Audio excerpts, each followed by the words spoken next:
Yeah, that was really ideal. So,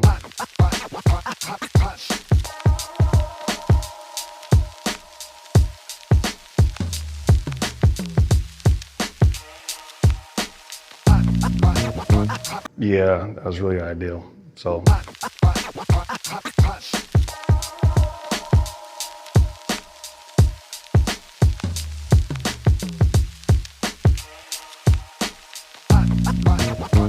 yeah, that was really ideal. So, okay. So, this is the Pollock building. This is the fourth floor where my art life had begun through education. And many nights, less days, many nights of banging out work. And the way the classes are now, how they're formatted, they look nothing like they did when we were in school. It was old. It was almost institutional looking, like the basics of almost like a older high school class. And it was just great. There was no pops of color. There was no paint outs. And we never had this opportunity to display work that was going on for projects that was happening, three-dimensional, architectural studies. We never had none of that. All this was filled with lockers, and then our surplus material space. We never had this. Access to leading magazines, interior design magazines, architectural magazines is all right here. They would not allow us to do this. We didn't even have access to this space. So let me see if there's lights in here. Let's see. So we never had any surplus access at all. You had to go out and find it. You would have to go to some stores, carpet stores, wallpaper stores, and find scraps, marble, granite, wood. You never had it. Now you got a resource library room where you can come back, it's open, and if you're working on a project from flooring to dealing with acrylics, this is fantastic, but we never had any access to this. This was either probably somebody's office or it was closed off for equipment or storage for material and so forth. But What this makes is you great. think that? What was the difference that at that time they didn't give you access like you see now? It's probably just how the department was just overall just they were developing their curriculum as well. So as they probably had outreach and their own mentor in terms of other design schools, how to make the program much more dynamic. So I would say it was probably just a lack of resources and knowledge on the department to be effective. But then again, you never know. It was just playing it conservative because at that time when I was in school, VCU, the interior design department, wasn't rated at all. The school overall was in terms of was nationally, but for the interior design, it wasn't. So I just credit that they probably would just overall evolve to do better, offer more, um, become much more resourceful, and make it more practical for students as they're going into the profession because there's so many nuances that even I didn't know. And, so I credited that. But we would do projects on structure, projects on materials, raw materials, and how you could stack it and how one piece could be, if it's applied, could be very compacted and then you can work with material. Some stuff is really cool. I'll tell you another story about this later on, how we used to do retail, residential projects dealing with structure and that sort of thing. And then we touched on furniture, remaking and that kind of stuff. Here's a famous quote who from one of our retired professors. uh, Camden Whitehead, which was fantastic. Bite off less, chew more. I think that's just clever. He was always a dope teacher, really hard, but I wonder, can I get into this? Please keep air. Can I get in? No. Oh, we can't get in. Okay. I wanted to get into one of the classrooms to see, um, but they probably have them all locked. Okay. So, but we'll continue on. One of the most other things that we never had access to was to be able to play with the spaces of where you go to school, when you go into your classrooms. We never had access. This was always storage, always bland. And now you're able to tell stories, show projects that you're working on from retail to conceptual structures, been working with recycled material, and then also to being able to see how, I guess they're, I don't know what kind of project they're doing, but this is structural related. So you see insulation, 2x4s, drywall, that kind of thing.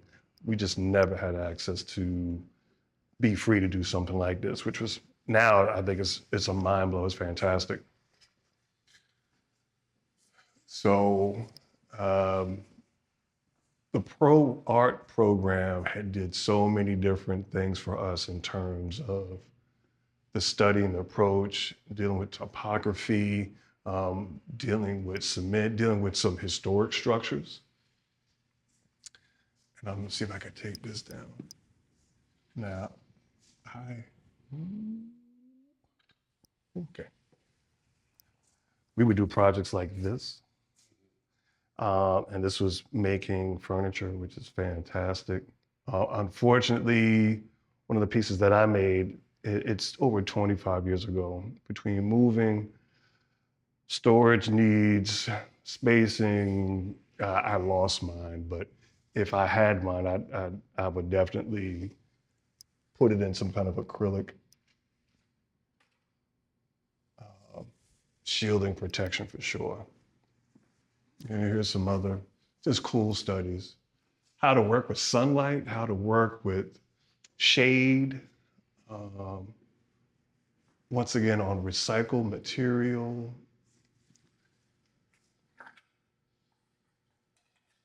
Oh, this is a cool project here.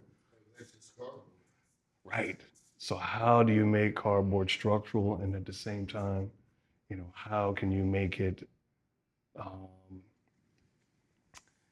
pretty attractive, modern, or whatever the theme was for the classroom, but we would do stuff like this as well. The funny thing about it is the interior design program had tapped into either it's going to be commercial or it's going to be residential. You might do hospitality, you might do banks, you might do retail spaces. So we had to cover a wide gamut, to pass the course and receive your degree. Some of the funny things that happen. Um, this place stayed open 24 hours. So unlike now where the classrooms are locked or gets key fobbed, classrooms are always open because at night, this was open all night. So you would have 4-hour studios, and then when it was your assignments were assigned, people were here all night. And your presentations would be due at 8 o'clock in the morning. So here's what I would always witness. Certain people, when we had to do structures, we would have to have to use X-Acto blades, real sharp blades, real small. And you're up 2 or 3 o'clock in the morning and you're building your final presentations. There were so many people that they're getting down to the final details to assemble the product and stuff, and they're up, sleepy.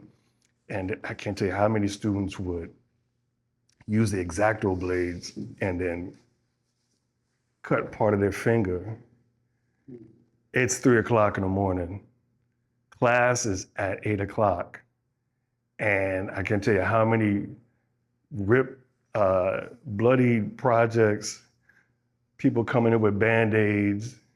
And I was never one of those guys. So my thing was I had got addicted to taking no-dos and drinking coffee. So while some other people had blood on their projects, when it was time for me to make my presentation, by being up all night and drinking caffeine and taking no-dose pills, by the time it's time for me to stand up, classrooms are about 15, 20 people. I would be twitching like this. So while I'm talking, the next thing I know, I'm like, I can't stop shaking. So when I'm pointing to my projects, I'm like this. So, no, no, no, no. And then people are looking like, okay, what's wrong with you? And it's like, well, I've been up all night. So it's like either you're up all night, you had bloody projects, or you had the shakes trying to make your presentation. So that's one of the stories.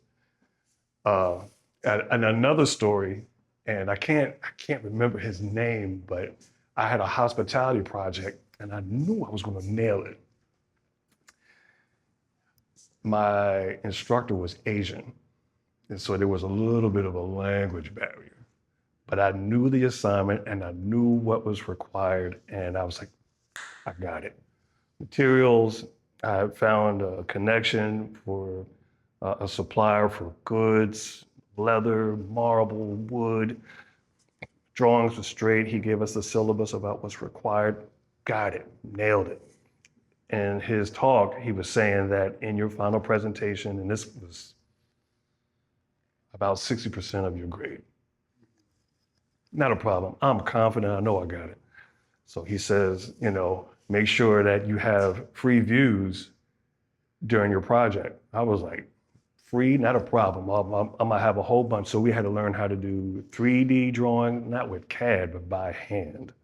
How you had to systematically, mathematically create three-dimensional views of an interior space. Not a problem. Have a material board, have my plan view, had the mission, the philosophy behind it, and I had a few views. Make my presentation, it goes well. The teacher says to me, presentation looks good. I asked you for free views. So what do you mean? What are you talking about? I got views. I got plan view. I got 3D view. I got elevations here. What are you talking about? He says you're missing free views. I said, what do you mean free views? What are you talking about? 1, 2, because his English wasn't so good. So free. What's 3? Yeah. I was like, okay. So, and it wasn't just me. There was a few other students too that went through the same thing. So, I had to make up the another project to make up for it, but I said that this is going to go bad. Right. It's a barrier. So, but many nights like this, the access, I wish we can get into the classroom, but in a nutshell, through the last 3 years of project development, this is what the interior design was, in this department. And then also too, you had to go through a selective thing. You had to be selected to get in, and it's like there's no excuses. You're in here for a reason. You got to make an impression. So to come back, I never stopped because it was rare.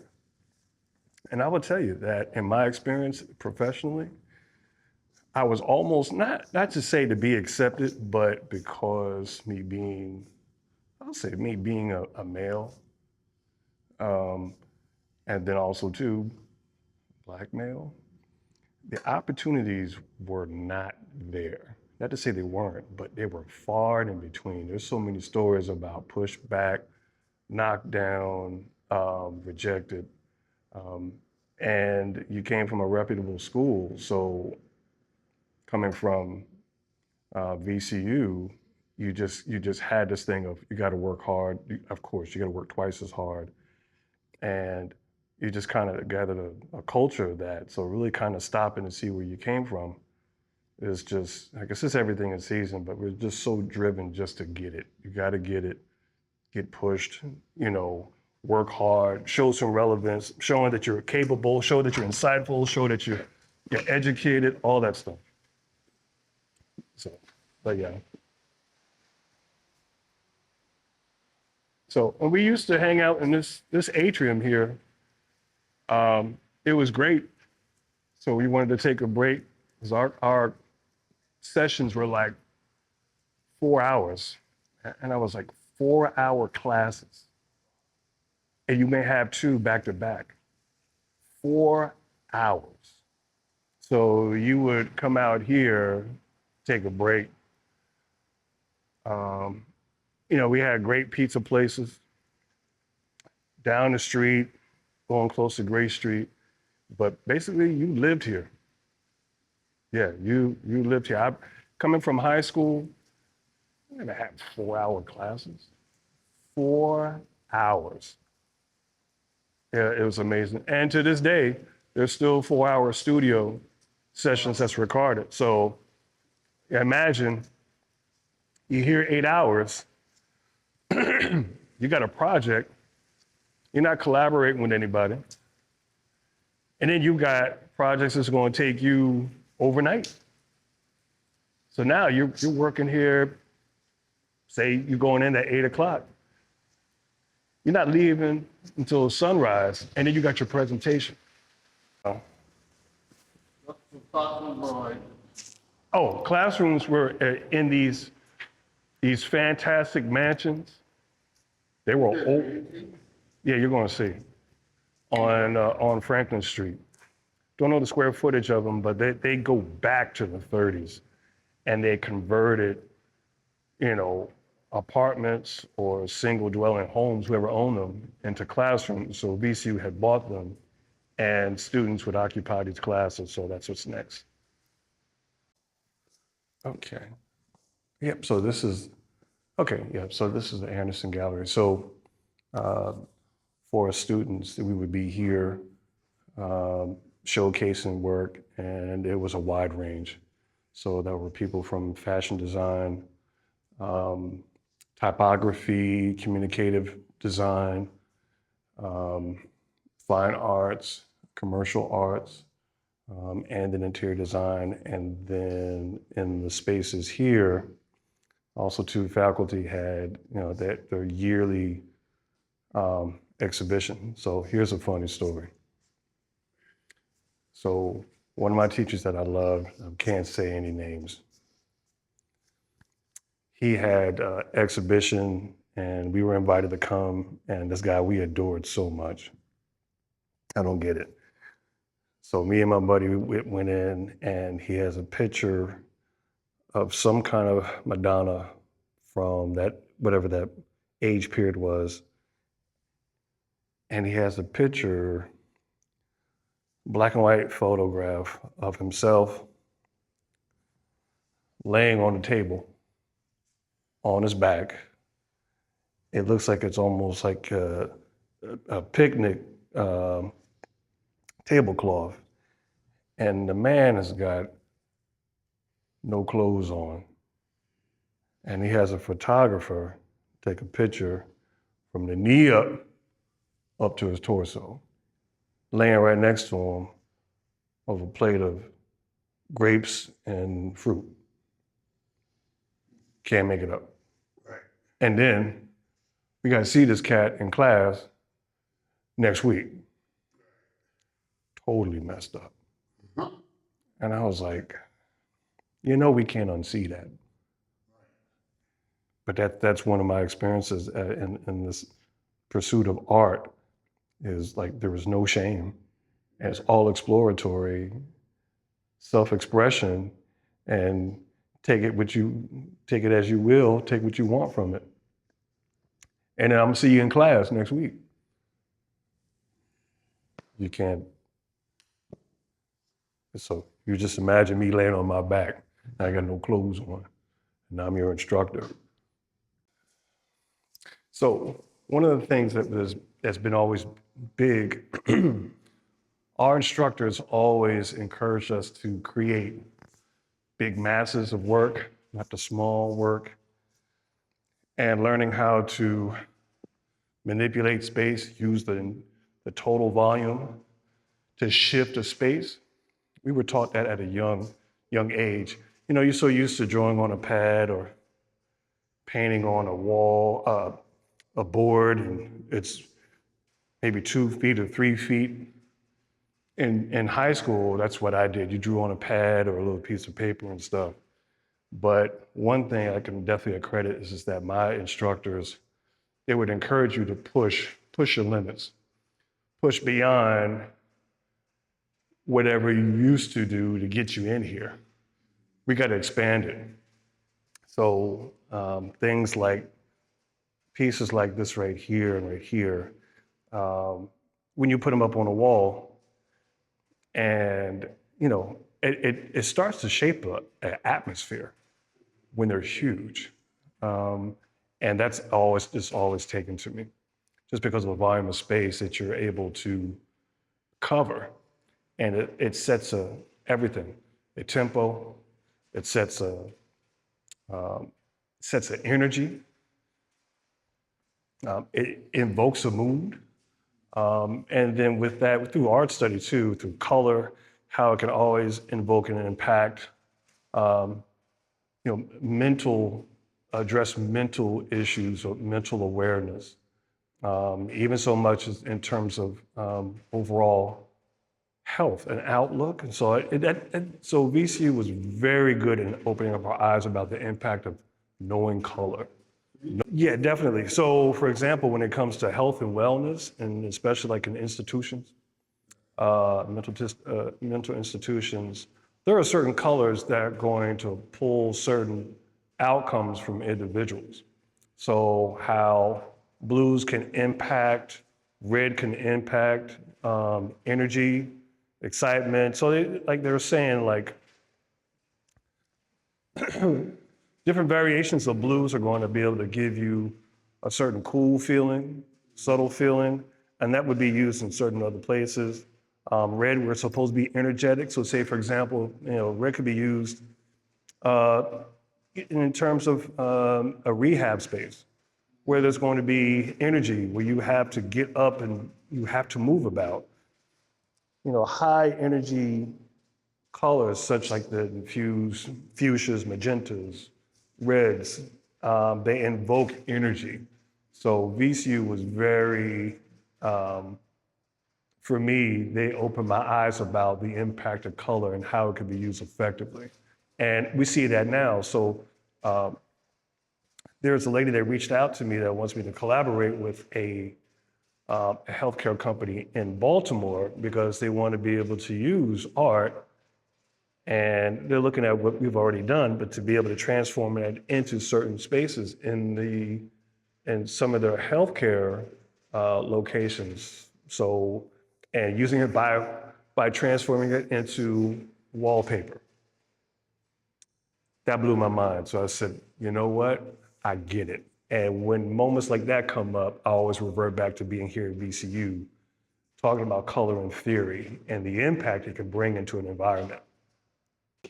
Build a foundation, and it's based off of relevant things like our history, our giants, time periods, um, different regions, culture. It all begins here. And then also, too, what begins here is you're no longer in the high school. This is straight from high school into the art foundation program. And this consisted of 4-hour studio sessions. And coming from high school classes are normally what, 50 minutes? Yeah, no. You're right off the back here. You're going to be in class 4 hours developing your technique. We're going to show you. You're going to mimic some of the greats like a Matisse or a Renoir or a Rembrandt or Picasso. And then you're encouraged to expand beyond that little pad that got you in here, little drawings, little illustrations. No, you're going to learn how to draw big and then learn how to draw nudes. Nudes, you're 18, male and female, you're on your own, you know, sex was new, was like, okay, you're measuring hormones and trying to get your shit together because you got class. So what's the history behind nude art?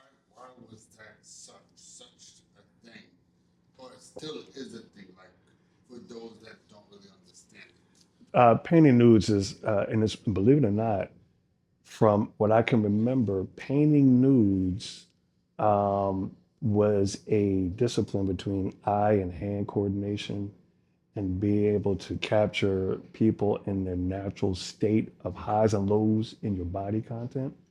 But the relevance always it goes way back, capturing nudes, capturing male and female bodies, almost to like either it's the ancient times of Greek um, sculptures, and of course you got the Roman era depictions and stuff. There is a sex museum in New York City and Miami, and they expand about capturing nudes and what it does, the expression in capturing nudes, sculpture or drawing, also too has something to do with class as well. So for here, they started you off slow, but you're in a pot of a bunch of people from different backgrounds with different attitudes about sex. So whether you're ready or not, is coming at you. Yeah. So we're gonna go upstairs, and you have to learn how to draw nudes. So we actually had nude models, so male and female, and not of a specific shape, not of a specific color, and you had to capture as much as you can in a 4 hour session. And I'll never forget, I can't use her name officially, but the lady that we used to have to draw was a sister. And my first day drawing a nude model, I couldn't draw for almost like a good 5 minutes because I had never been in front of a totally nude woman, and it's a sister, and so I'm trying to get over everything, and the teacher's trying to tell you when she takes off her clothes, okay, draw big. It's like the sheets ripped off. It's like, oh, oh, I wasn't prepared for that. Right. So there was one model, and she's not depicted here, but one model we always called Miss Peanut Butter. Okay. She was a sister. She had brown skin like a jar of peanut butter. But because she was a sister, you know, you had to draw on the front and sides and the back. Now, why we call her Miss Peanut Butter? Because when she turned around and she like did whatever thing with her cheek, you saw all that chunkiness back there, like a chunky peanut butter. So we never called her Miss Peanut Butter, but the bros would be like, "Yo, you got Miss Peanut Butter for today?" It's like, "Yeah, I had her for 4 hours." And the thing is, I still see her 30 some odd years later on Carey Street. And she don't recognize me, but I never forgot Miss Peanut Butter because I was like, that was my first nude model, Miss Peanut Butter. So, one of the other things that was a mind blower, and this whole thing about this expression and sexual expression getting old. And once again, I'm leaving high school. There was this thing where sexual expression and art integrated was a mind blower because people, students didn't think all the same way. So one project that I had to do was more of a communicative, three-dimensional art. Um, I had did something based off of Vietnam War depictions and so forth. Uh, one girl, and I figured I was going to do something that was relevant because it was history, and it was talking about the Bloods um, and Vietnam and how the brothers had to stick together just because of the intensity. Right. Figure I should knock it out of the box. I got a B.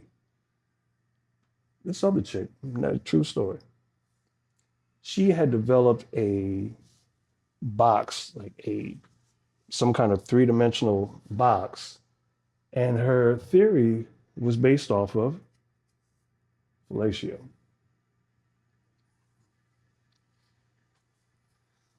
This chick had three-dimensional Johnsons back and forth, and then she had like a penis that would move from left to right from the control in the back.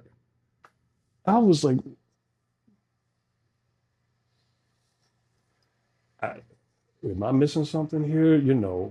Expression. She got an A. I was like, okay, she got an A off of this deep thought of fellatio. I got a B for historical content.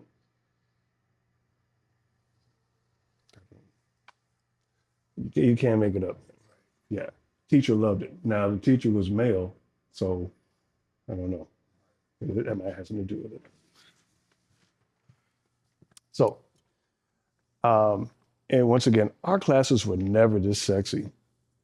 No lights like this. It was cold. It was institutional. There was white and gray.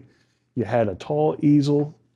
You got your spot, and wherever the models were, that's probably where the model is probably positioned right here. And they'll get like a stand. They'll sit right here, and then you're here. You may take a good, 45-minute blitz to get things started, and the next thing the model comes out, and just oof. And yeah, I think some girls turn red as a freshman, not being introduced to just this is art life that reintroducing you to. And I know we all had to get over it. And after a while, it became normal to have to draw a male figure, female figure. And after a while, the nuances, but it took a while. I think for the good things, it's like, I think they did it on purpose. They didn't want a perfect body. I think they did that on purpose. So nobody would get aroused or, want to try to holler at the model when class is over. Especially, like Miss Peanut Butter, she wasn't all that great up here, and the body wasn't great all around here.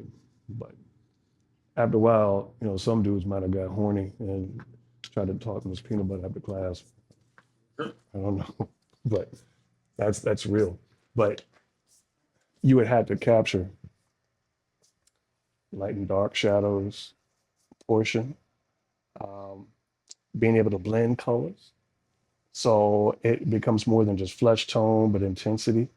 You had to learn all these different things, positive and negative. So you're learning scale, but at the same time, how certain colors could invoke enough depth to fully depict, a model. You learn how to deal with line drawings and then high and low white shadows out of non-white paper. I think that was really cool for us because it brought another element to just expanding like what you grew up doing in high school. So this is where you're learning a lot of different techniques and color and that sort of thing. And you can see it you know, there's there's a certain element to it where you're making it as real as possible, but it is not hard line. It's blended. All of these images are blended. Some are etched out, but understanding blend. and you're learning how to manipulate your eye and your hand at the same time. Yeah. Here are a few more.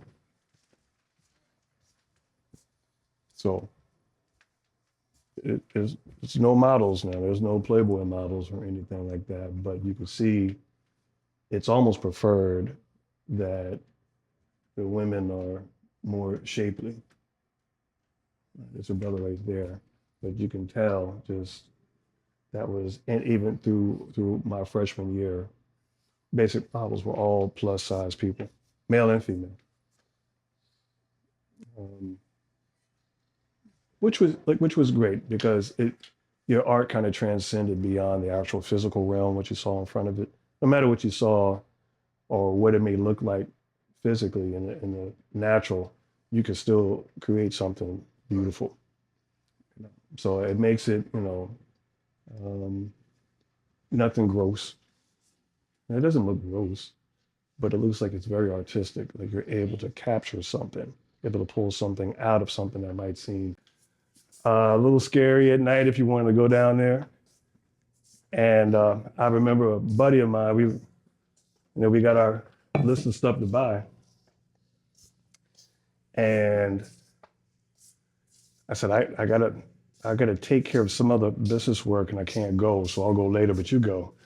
And he's walking with about $400 to $500 for his art supplies. And um, I'm back in my room and he comes back maybe 30 minutes later and he had looked like shook up. He was like, yo, I'm like, what happened to this? What's wrong? He's like, I just got robbed.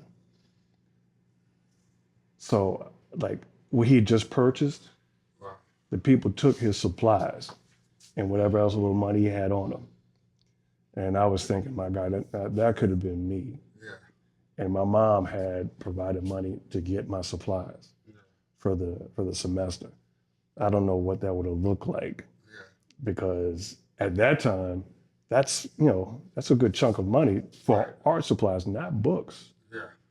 art supplies. But that was one of my survival stories because the other thing too, which is why I was hoping it would be a little sunny, but we had to pass by this alley to get on Gray Street. And back in the 90s, it was scary, it was seedy, and you could be robbed broad daylight. And VCU is an integrated university in the city. It's not, there's no walls or nothing like that, or gates or nothing like that. No, it's integrated. So you could get robbed going to Burger King. You can get robbed coming from Burger King, or Jack in the Box. And then on top of that, we had a certain element of people that would come to visit on the corner on Gray Street because they had a adult theater. So that brought in a different element.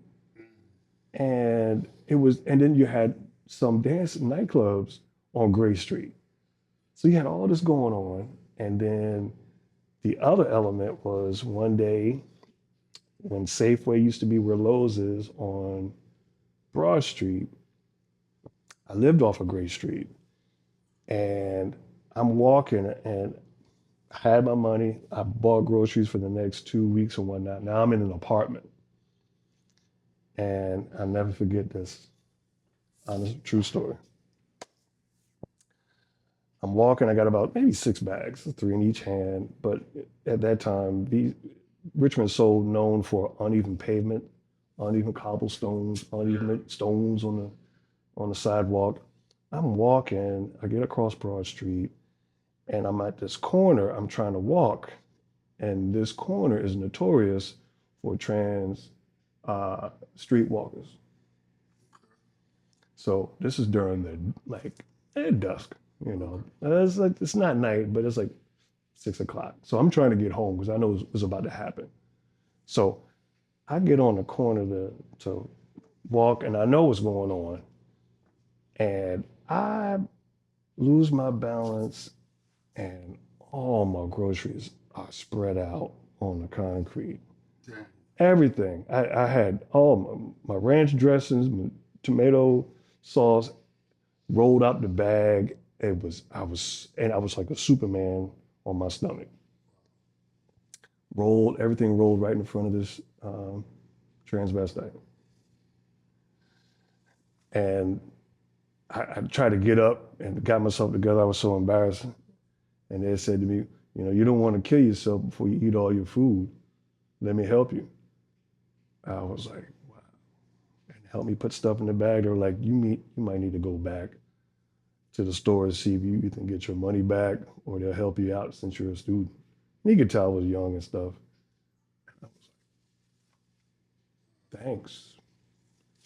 Wow. But the transvestites, not too far from our apartment, there was always busy every night at like maybe about 5 minutes from where I stayed. And not to say I felt friendly or anything like that, but that was uh, that guy helped me out, and I really appreciate it because I was broke, you know. And here this person helped me out, and I was like, you're not gonna believe this story when I tell some of my homeboys. They were like, "What did you do?" It's like, yeah, that was really ideal. So.